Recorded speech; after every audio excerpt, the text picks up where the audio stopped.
तो अभी हम लोग क्वेश्चन नंबर 7 सॉल्व करेंगे। क्वेश्चन कहता है चंद्रमा का व्यास पृथ्वी के व्यास का लगभग 1/4 है। इन दोनों के पृष्ठीय क्षेत्रफल का अनुपात ज्ञात कीजिए। ठीक है, क्वेश्चन ये भी बहुत अच्छा है।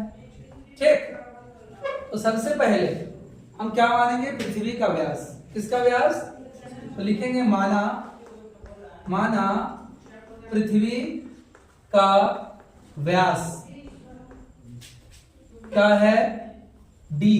क्या मान लिए? डी। इसलिए चंद्रमा का व्यास, किसका? चंद्रमा का व्यास प्रश्न अनुसार क्या होगा? डी का कितना? 1/4। डी का 1/4। डी का 1/4 बोलने का मतलब समझते हो ना?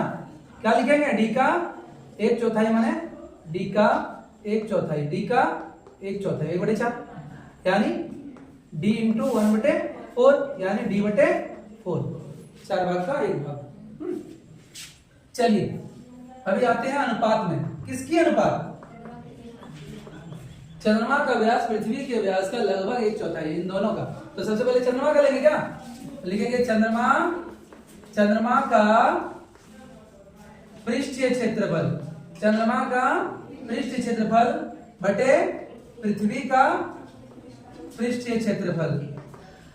ठीक है, पृथ्वी का पृष्ठीय क्षेत्रफल क्या हो जाएगा? चंद्रमा का पृष्ठीय क्षेत्रफल क्या होगा? चंद्रमा का पृष्ठीय क्षेत्रफल हो जाएगा 4πr² ना, r²। और इसका क्या हो जाएगा? पृथ्वी का 4πr²। दोनों का सम, क्योंकि दोनों गोला है। लेकिन ये क्या है? चंद्रमा तो m दे दो, मून, और ये पृथ्वी है तो r e दे दो। यहाँ पता चले कि ये चंद्रमा वाला है, ये पृथ्वी वाला है। ठीक है जी। अभी देखो 4 कैंसिल, पाई कैंसिल, हाँ या ना? तो एक बात हम लोग यहाँ करते भूल गए, क्या? त्रिज्या। क्या कॉमा देके लिख लो। यहाँ त्रिज्या क्या हो जाएगी? D/2।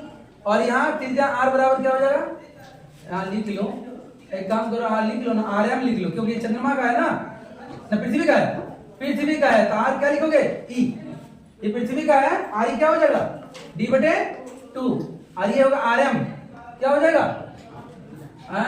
D/4 इंटू 2 बटे में दिया, नीचे 2 देंगे ना, तो D/, कितना होगा?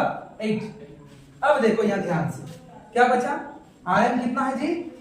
RM है मेरा D/8 का होल स्क्वायर, और ये क्या है? D/2 का होल स्क्वायर। तो क्या होगा? D²/8 64, और यहाँ D²/2 दूनी 4। एक काम करिए, क्या काम करेंगे सर? D²/64, ये जो पूरा बटा में है ना, इसको गुना में चेंज करो। भागा को जैसे गुना में चेंज करते हैं, इस नीचे वाले का व्युत्क्रम हो जाता है।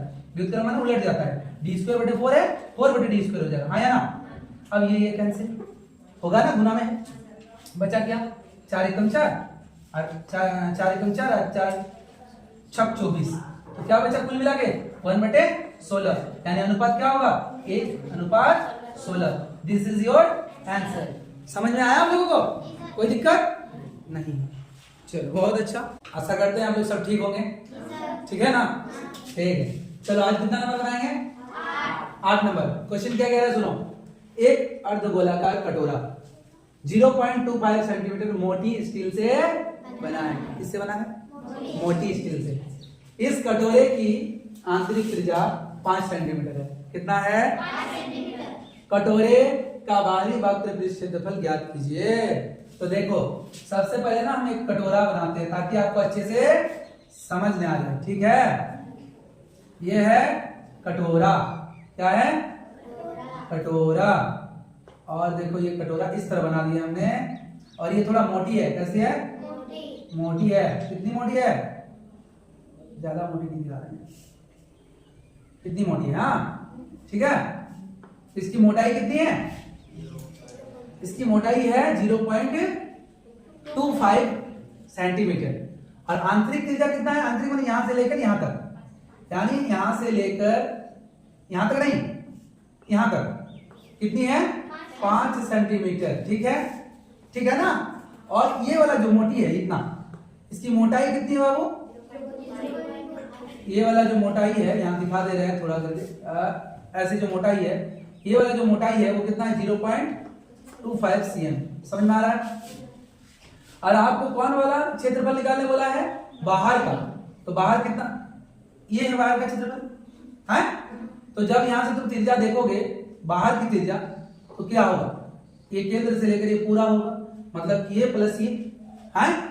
तो क्या लिखेंगे, बाह्य त्रिज्या इसकी कटोरी की बाह्य त्रिज्या r बराबर क्या होगा, आंतरिक त्रिज्या की जरूरत नहीं है। हाँ, तो बाह्य त्रिज्या क्या है, जो आंतरिक त्रिज्या है 5 सेंटीमीटर और जो मोटाई है वो ऐड हो जाएगा ना, तो कितना हो जाएगा 5.25 सेंटीमीटर होगा कि नहीं, ये त्रिज्या हो गया। ठीक, अब क्या लेंगे, बाहरी पृष्ठ क्षेत्रफल किसका, कटोरे का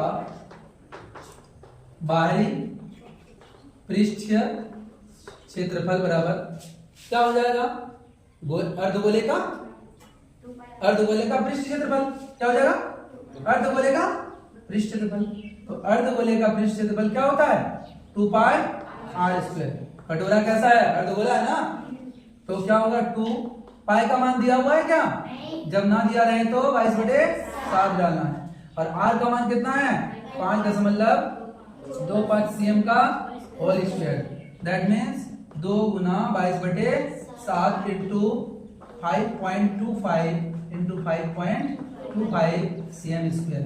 ओके ओके, अभी कुछ कटेगा क्या, कट जाएगा, ये कट जाएगा। कैसे कट जाएगा सर, दिखाइए। देखो 7 का बड़ा में 5 तो आता ही है, तो दोनों अंक के लेना पड़ेगा, यानी पॉइंट के बाद वाला लेना पड़ रहा है, यानी 0 पॉइंट क्या होगा, साथे 49, बचा कितना 3, 5 35, 7 बचे 35। तो कुल मिला के बचता क्या है 2 गुना 22 इंटू 0.75 इंटू 5.25 cm²। अब बात यह है कि अब इसको आपको क्या करना होगा, गुना करना होगा। गुना कर लीजिएगा तो आंसर आ जाएगा। तो चलिए हम लोग क्या करते हैं, गुना करते हैं। ठीक, चलो तो चलो हम लोग क्या कर लिए, यहाँ गुना कर लिए।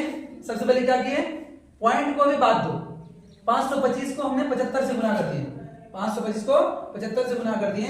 आगे आइए, फिर हमने क्या किया 22 दूनी 44, जो आया इसको गुना करके फिर 44 से गुना कर दिए, तो ये आया। अब देखेंगे कि 2 के पहले पॉइंट है और यहाँ 2 अंक के पहले पॉइंट है, तो कुल मिलाकर 4 अंक के पहले क्या बैठाएंगे, पॉइंट, यानी इतना के पहले क्या बैठेगा, पॉइंट। और पॉइंट के बाद कोई अंक रहे, अंक के बाद 0 रहे, 0 का कोई वैल्यू नहीं होता, इसलिए 173.25 क्या हो गया आंसर इसका, 173.25 centimetre square. This is your answer. समझ में आ गया, इसकी कोई जरूरत नहीं थी, कोई दिक्कत है क्या, समझ आ गया ना।